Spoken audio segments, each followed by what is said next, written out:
जब मैं मैथ लेके बैठती हूँ तो मुझे समझ में नहीं आते उसके क्वेश्चन। माइनस और प्लस वाले क्वेश्चन तो समझ में आ जाते हैं, लेकिन दूसरे जो क्वेश्चन होते हैं साइन कोस वाले वो समझ में नहीं आते और फॉर्मूलास याद नहीं होते। तो हम ये अल्फ़ा बीटा और बाकी के चीज़ें हम क्यों पढ़ते हैं, किस लिए पढ़ते हैं, अभी तक पता नहीं चला।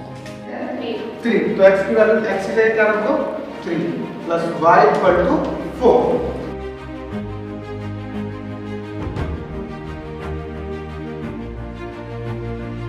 एक्चुअल में होता क्या है, जो हमारी इमेज मेमोरी होती है वो स्ट्रॉन्गर होती है, जो हम लोग पढ़ते हैं उससे ज़्यादा इमेज मेमोरी स्ट्रांग होती है।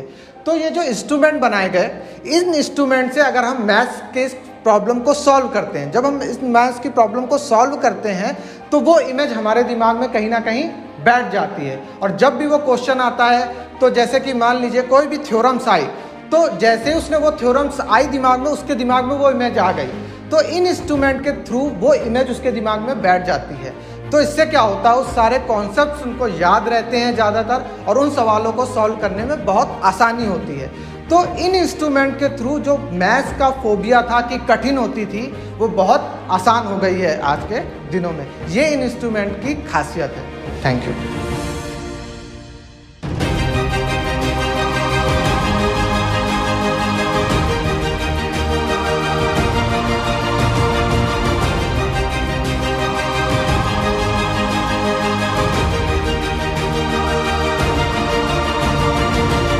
अब हम इस इंस्ट्रूमेंट के through linear equation of two variables को समझेंगे। जो टू इक्वेशन टू वेरिएबल्स की होते हैं उनको सॉल्व कैसे करते हैं। तो सबसे पहले मैं एक सिंपल क्वेश्चन ले लेता हूँ, x plus y equal to 4 and x minus y equal to 2। तो सबसे पहले हम x plus y equal to 4 को सॉल्व करने का प्रयास करते हैं, ड्रॉ करने का प्रयास करते हैं। जब हम x plus y equal to 4 को करेंगे तो सिंपल हम x पे 4 यूनिट पे लगा देते हैं स्क्रू, और y पे 4 यूनिट पे लगा देते हैं। तो सिंपल ये जो लाइन है, ये लाइन क्या होगी, x plus y equal to 4।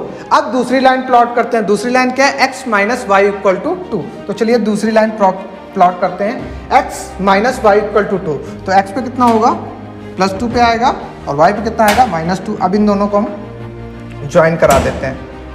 ठीक है, तो देखिए ये दोनों लाइन कट कहाँ पे कर रही हैं, x पे कहाँ कट कर रही हैं, 3 पे, और y पे कहाँ कट कर रही हैं, 1 पे। यानी कि x का जो मान आएगा वो कितना आएगा, 3, और y का जो मान आएगा 1। और जब हम थ्योरेटिकली कॉपी पेन से सॉल्व करते हैं x plus y equal to 4 और x minus y equal to 2, तो आंसर भी हमारा क्या आता है, x इक्वल टू 3 और y इक्वल टू 1। बट यहाँ एक इंपॉर्टेंट बात है, इस लाइन को कितना भी बढ़ाते चले जाओ और इस लाइन को कितना भी बढ़ाते चले जाओ, ये कहीं और कट करेगी, कहीं पे भी कट नहीं कर रही, सिर्फ किस पॉइंट पे कट कर रही है, 3,1, x इक्वल टू 3 और y इक्वल टू 1 पे। यानी कि यह इसका सिर्फ और सिर्फ एक ही सोल्यूशन। क्यों एक सोल्यूशन है, क्योंकि ये सिर्फ और सिर्फ एक पॉइंट पे कट कर रही है।